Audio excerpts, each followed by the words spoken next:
Well, good morning, Spokane First. How's everyone doing? New year, new you, right? At least that's how I feel. It is January 4th.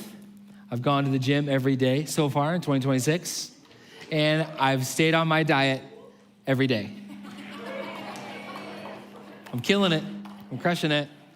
New year, new me. Hey, before we jump into the message this morning, a couple things that I just want to announce. The first one is this. We have an encounter night coming up this month on January 25th. If you don't know what encounter is, it's an evening, kind of a special evening that we do periodically throughout the year that is, the entire time is just dedicated to worship and prayer. And January is just a great time to gather together as we're entering into this new year, to gather together in corporate prayer and worship. So I just want to encourage you, mark that on your calendar, January 25th, 6 p.m. right here at Spokane First. It's going to be a wonderful time.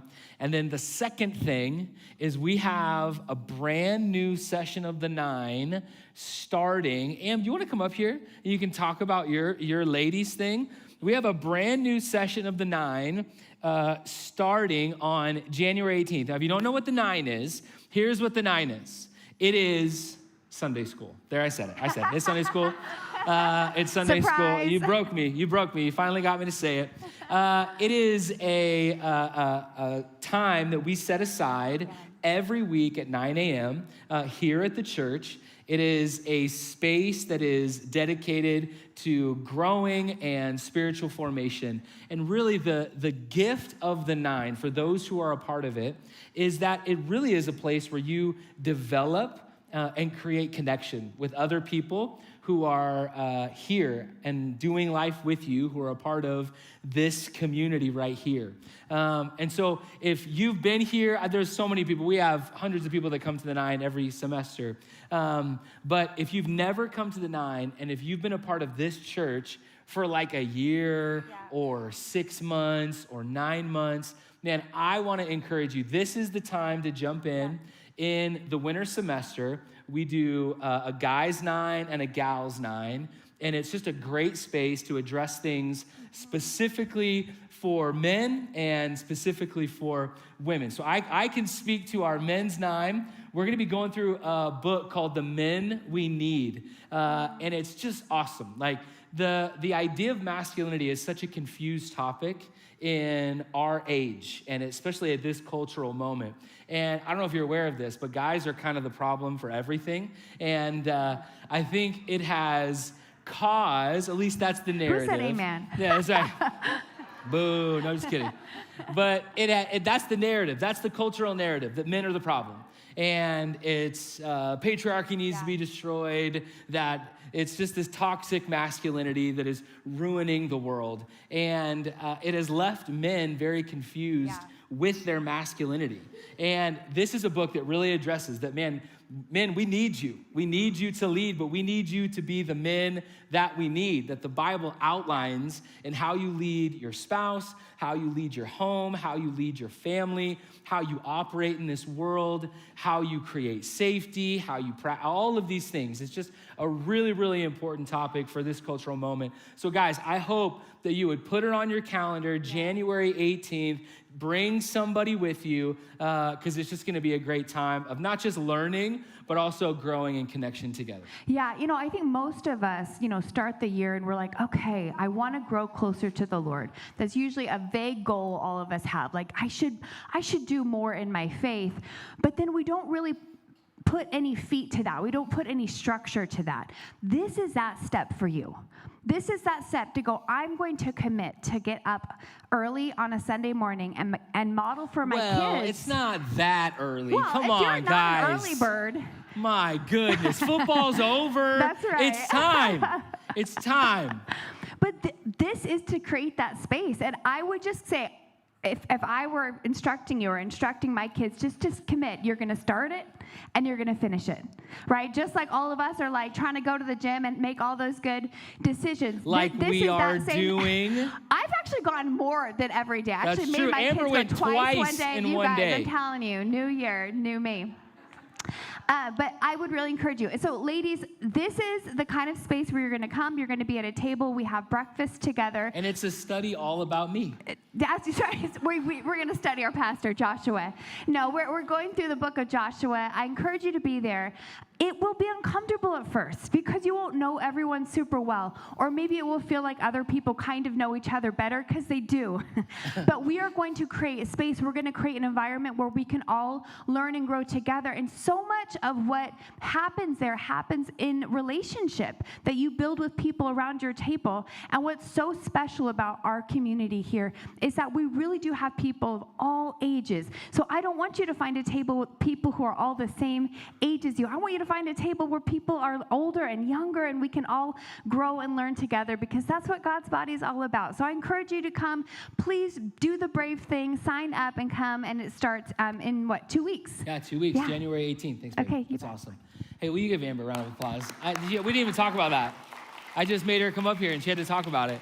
Abby and I this morning when we were driving into the church, we were listening to this, it was like this news station, and they were talking about this epidemic that we are in this culture where people don't have friends. Like adults don't have like actual real friendships. And they were talking about how you create friendships. Like they're having to coach people into how you create friendships and relationships. And it was just two things: consistent proximity and shared vulnerability. Basically, here's what happens. You make friends at the places you show up the most. If you just keep showing up, that is where you develop community. And the 9 is a perfect place for that because it's designed for that. It's not in rows. It's at tables. There's lots of discussion. It's a learning environment. It's meant to be a shared experience. Lots of discussion, lots of interaction. And so my hope is that you mark it on your calendars, that you're there with us January 18th, the new session of the 9. Okay, if you have your Bibles, turn, and it's the first time I've ever said this, turn to the book of Ecclesiastes, Ecolastes to Pastor Blake. That's how he says it. Ecclesiastes chapter 1.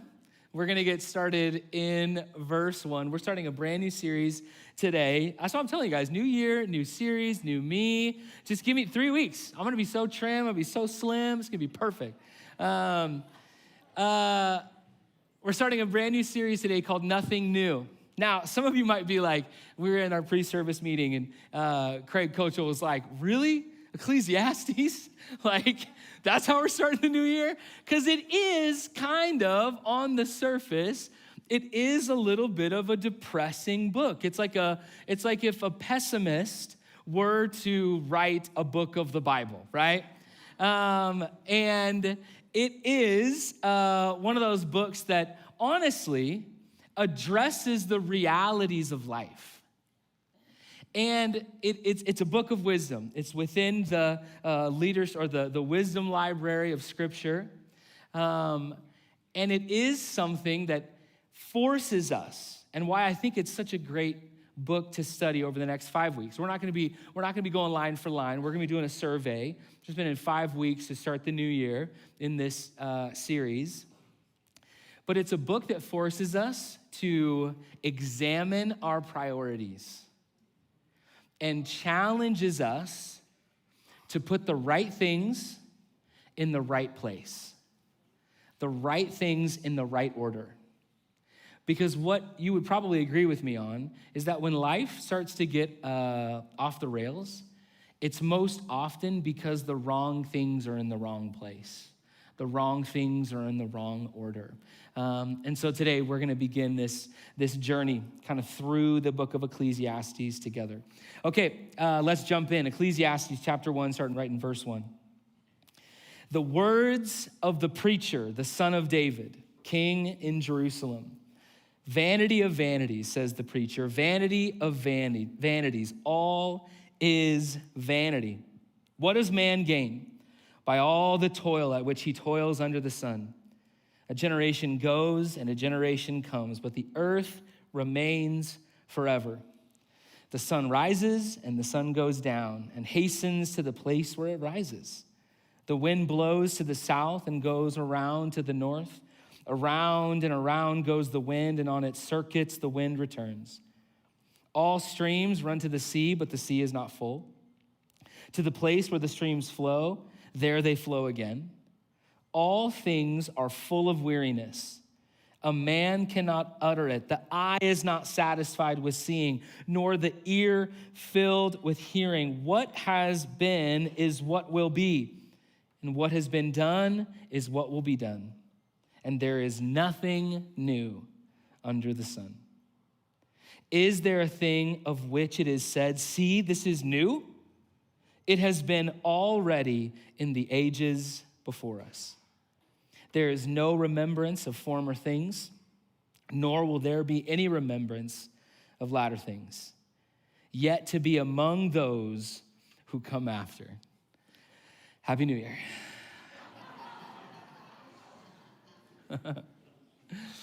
So we are introduced to the author really in the first words of this book.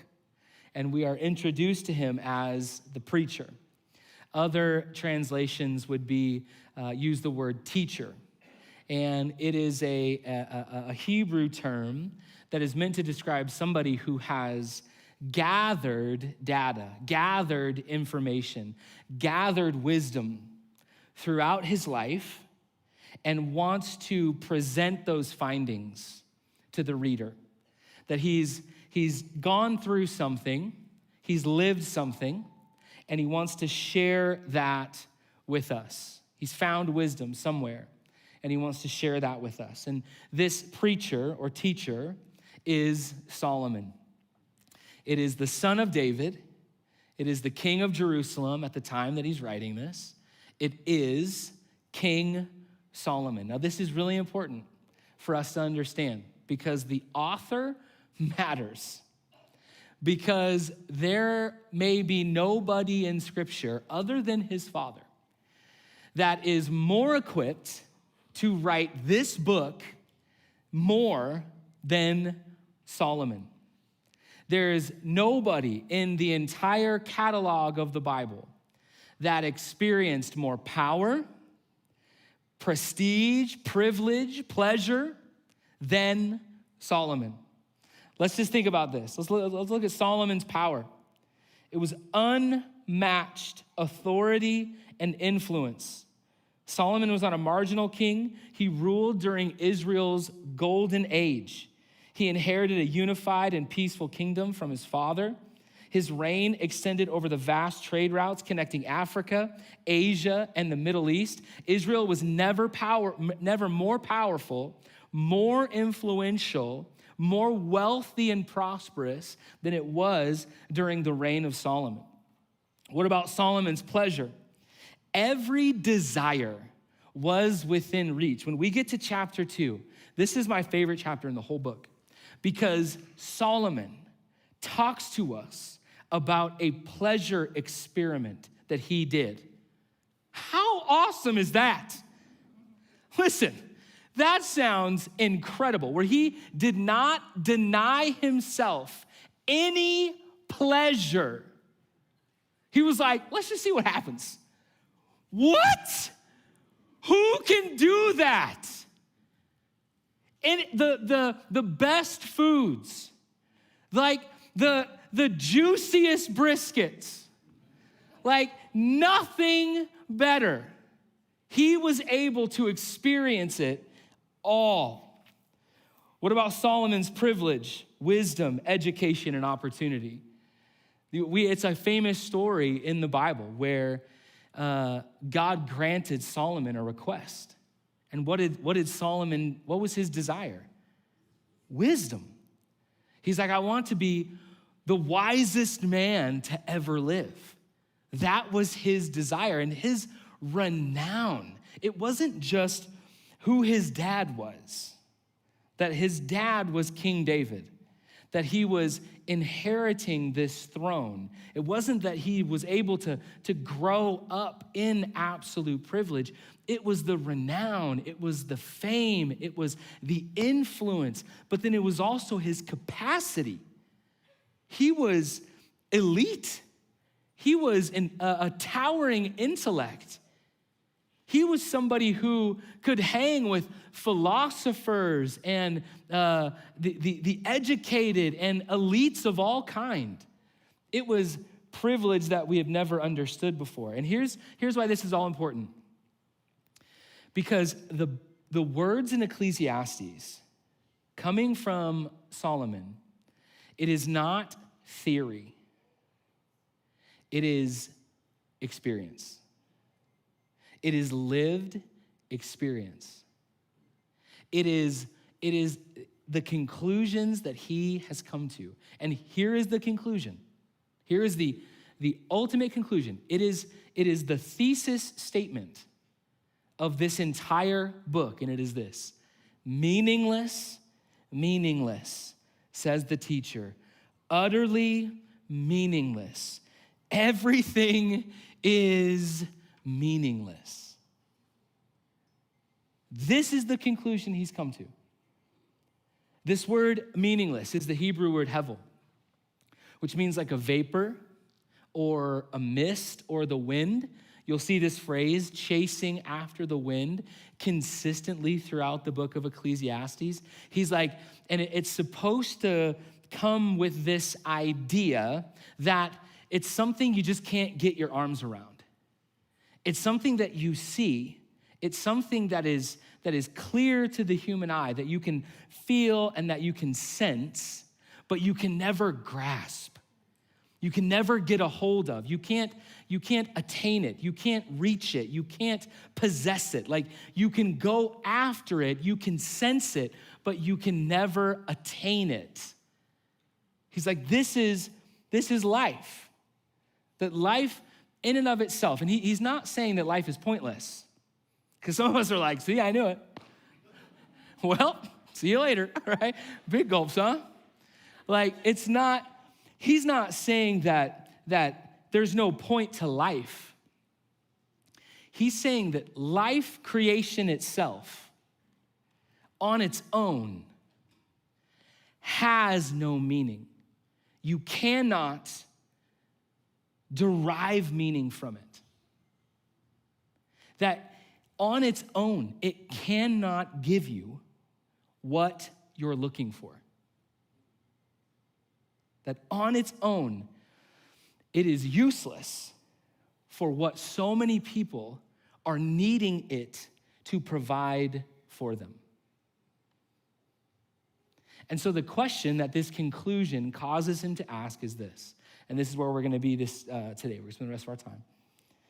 Is what do people gain from all their labors at which they toil under the sun? What we're going to find over the next 5 weeks is these different strategies, the things that we use, the strategies that we have to try to derive meaning from this life under the sun.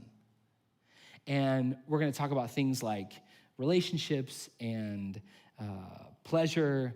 We're going to talk about money, possessions. But what he goes after first in chapter 1 is our work, is our effort. It is our activity. And the question that he's asking is like, what do we gain? What do we gain from all of this labor? What do we gain from all of this work under the sun? Now, that phrase, under the sun, is an important one to remember because it is a distinction. It is an important distinction between under the sun and the kingdom of God. This phrase, under the sun, is this life that we live apart from God. It is the world that is limited by time and space. It is our time around the sun.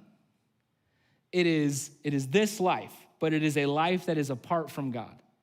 So when you hear me use that phrase, under the sun, what I'm talking about, it is a life that is working, that is active, that is not acknowledging God. That is not acknowledging God for who he is. That is opposed to God. It is a life that is committed to me, where I rule and reign, not the Lord? So this is the question he asks, and he provides us the answer. He actually tells us what we gain, and it's not fun. And the first thing we gain is we got nothing to show for it. First thing we gain is nothing to show for it. So this word gain that he uses in this question is the Hebrew word vitron, and it's this idea of surplus. It's this idea of excess. It is what is left over, not what we're able to keep. It's what we have left over, right? It's the leftovers. It's the massive brisket that I had left over after Christmas. And I tried to reheat like 4 times. And my wife finally just said, we're done. No more brisket. I'm like, no, babe, I can reheat it one more time. And she's like, no, you're gonna kill us. We're gonna die of food poisoning. He's asking, he's like, what is it that we have left over? What are we leaving? What permanent? What is it that we're doing that is going to last? What is it that we're doing that we're actually going to leave behind? And his conclusion, under the sun, is nothing. That apart from God, under the sun, there is no enduring surplus that our effort can secure on its own. That there's nothing that we can actually put our hands to. There's no amount of human effort or ingenuity that you and I can put our hands to that is actually going to live beyond us and be a legacy that lasts. Now, we might gain money. We might gain possessions. We might gain position and power and privilege. We might experience pleasure. We might gain things in this life with all of our work and effort. But do any of those things truly last? Aren't all of those things subject to limitation? They're all subject to time and decay. That at some point, they're going to devolve. They're going to decay. They're going to be destroyed. They're going to disappear. I remember when Amber and I, we'd been married for a while. We had our 3 older girls. And we went over to her grandma's and grandpa's house. And there was a black and white picture on the wall, and it was her great-great-grandparents. I think they're in the wires now. So we're over there, and Amber's looking at this picture, and I'm like, babe, who's that? And she's looking at it, and she's like, I don't know. And this picture's on the wall in her grandparents' house. She's like, I don't know. I have no idea. She's like, Grandma, who is that? She's like, oh, those are my grandparents. And so in this moment, here's what I'm thinking. I'm like, hold on, wait a second. You, their granddaughter, you have no clue, no idea who these people are that were so important to this lady right here. And she is your grandmother. She is so important to you, and you are so important to her. Bang. What are we leaving? What do we gain with all of our toil under the sun? Because truly, in that moment, do you know the only thing that was lasting in that family? Faith. Faith. It was a faith that was handed down from one generation to another generation to a 4th generation. There are eternal things that we can put our hands to right now.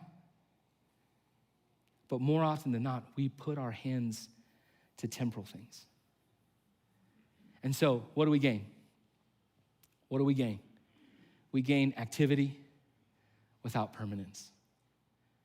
Effort, striving, straining, but no permanence. We're not really putting our hands to anything that will actually last. Nothing to show for it under the sun.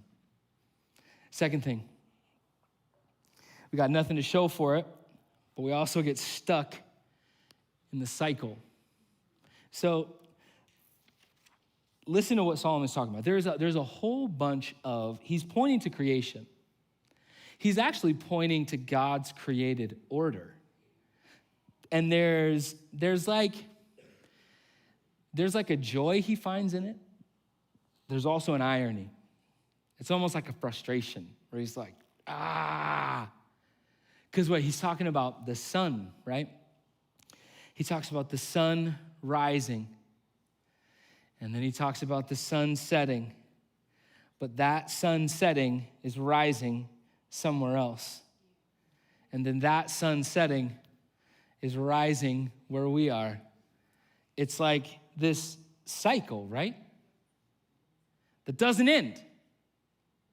And then he talks about rivers that are just flowing.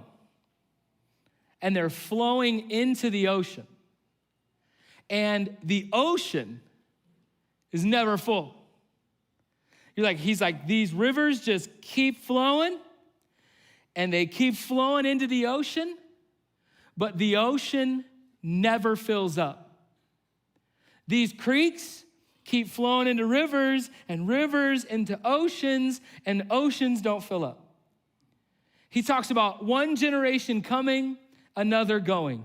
One generation passing, another emerging. He talks about people being once they were, now they're not. But there's a whole other generation coming up right behind them.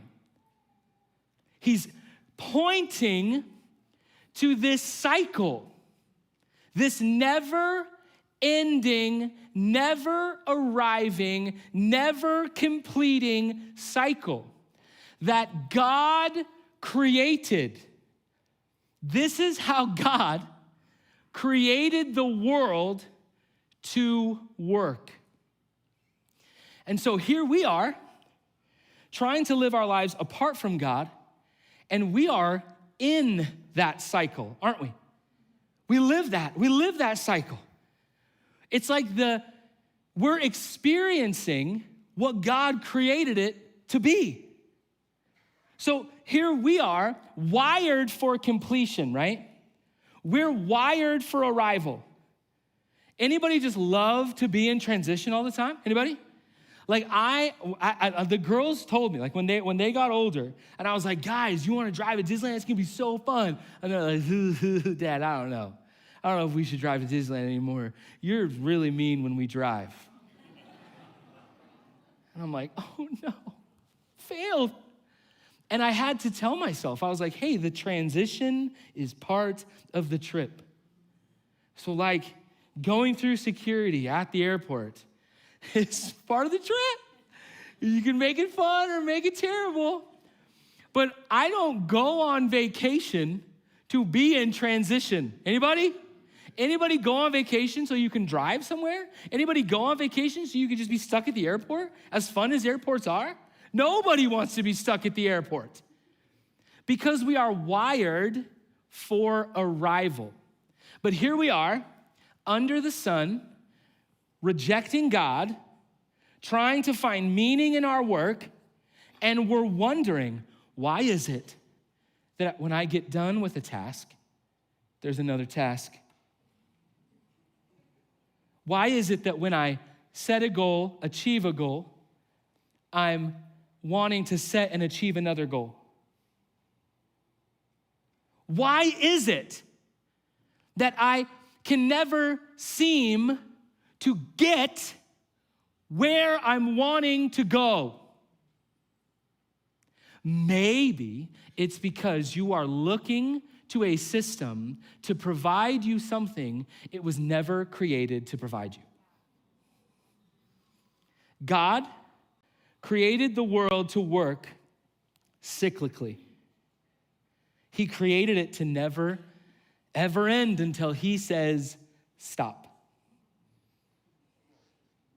And so we are looking to it to provide us some sense of completion and arrival. It's not created to do that. And so we find ourselves stuck in this cycle every day. It is this grind. It is never ending. And what do we gain? What do we actually gain? Activity without arrival. Activity without arrival. Motion without completion. What would a life like that cause? Exhaustion, weariness, hopelessness, despair, angst, frustration. Should I just keep going? Like we feel it in our bones, don't we? Because we're looking to a system that God has created, a created order by God to give us something it was never created to give us: completion. Last thing. So we get stuck in a cycle, but then we also buy into the mirage of more. The mirage of more. In verse 8, Solomon is using this. He's talking about the eyes. He's talking about the ears. He's talking about, has your eye ever been fulfilled? Like, has it ever seen a thing and said to itself, I never need to see another thing? Heard a thing and said, you know what? I never need to hear a thing again. Right? If the Seahawks win the Super Bowl, I might get close. But think about that. Like, you could go and see the most beautiful landscape, hear the most beautiful music, and there's never a point in which your eyes or ears or where you're thinking cognitively, you know what, I'm done seeing. I'm done hearing. You'd be like, no, there's still so much more to see. There's still so much more to hear. There might be something more beautiful out there to see. There might be something more beautiful, more meaningful, greater to hear. And so this picture that Solomon is trying to paint, it's this promise of more that life under the sun makes to us. It is this mirage. It is this carrot that life under the sun dangles out in front of us. That there's just like, oh man, there it is. I can see it. I can see it. If I can just get to it. If I can just get that promotion. If I can just have that relationship. If I can just make that amount of money. If I can just get this much money in the bank. If I can just this, if I can just that, if I can just all of these things. It's this mirage, this promise that life under the sun is dangling out in front of us, saying, man, that if you can just get to it, if you can just get there, if you can just wrap your arms around it, then you will have it. You will be satisfied. You will be fulfilled. There will be completion in your heart. But then you get there and you realize it wasn't real. But it's still out in front of you. And this is the trap. Because the mirage of more is not just the pursuit of more. It is when we actually get more. Because when we get more, it actually turns the volume up on our desire. So the more we get, the more we realize how much we don't have. The more we possess, the the more we attain, it could be anything. It could be possessions. It could be your vocation. It could be relationships. It could be experiences. Name it. We are wired for more. And when we get it, all we're aware of is what we don't have. Not what we have now. It's what we don't have. But now we're even hungrier now. We're even thirstier. We want more, even more. And so now we're stuck in it. We're in this never-ending cycle, this never-ending pursuit of more, and our desire just keeps getting stronger and stronger and stronger.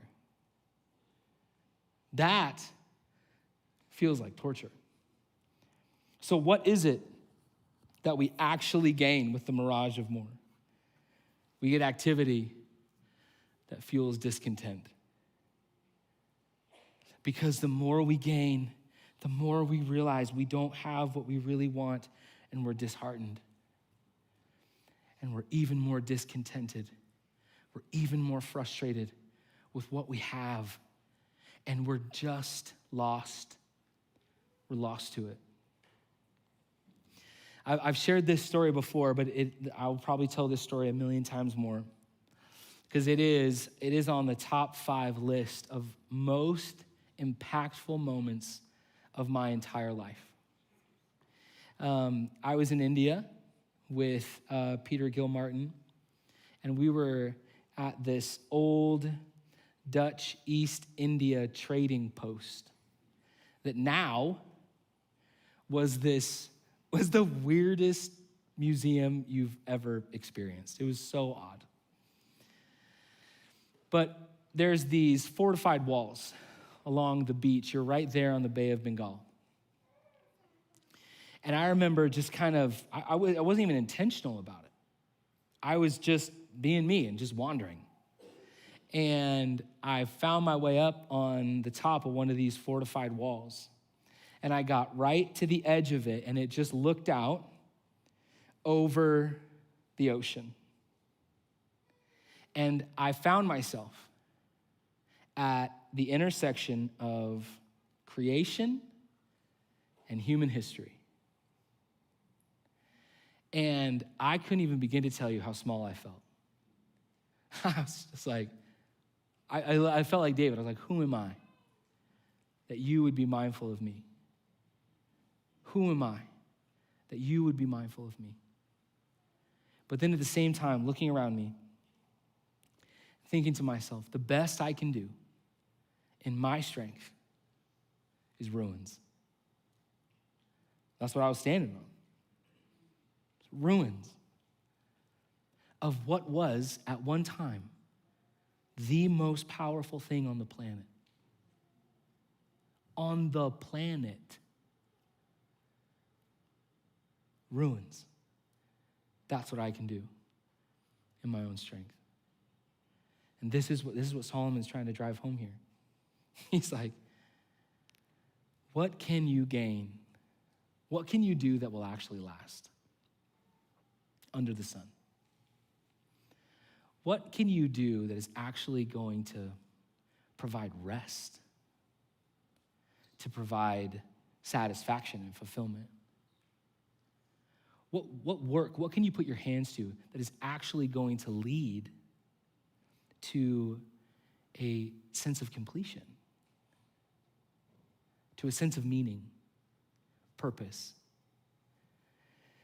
There's nothing. Meaningless.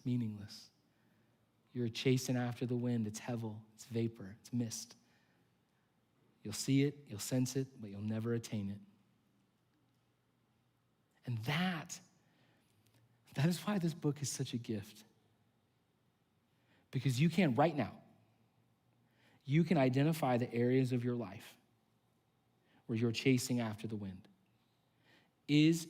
When it comes to your work, when it comes to your activity, your labor, are you chasing after the wind? Because work is not evil. Work is good. Work is a good thing that we have made a God thing. God created work before sin entered the world. I know that's a weird thing to wrap your heads around. When we get to heaven someday, we're gonna work because work is good for us. It is good for us, it's good for our families, it's good for this world. Work is good. But when we make it a God thing, it is putting our hands to nothing permanent. It is arrival without completion, and it is this mirage of more. And it just leads to exhaustion, frustration, weariness, despair, discouragement, discontentment. It does not lead to life. And Solomon is saying, make your life about something else. Invite God into that picture. Will you stand with me?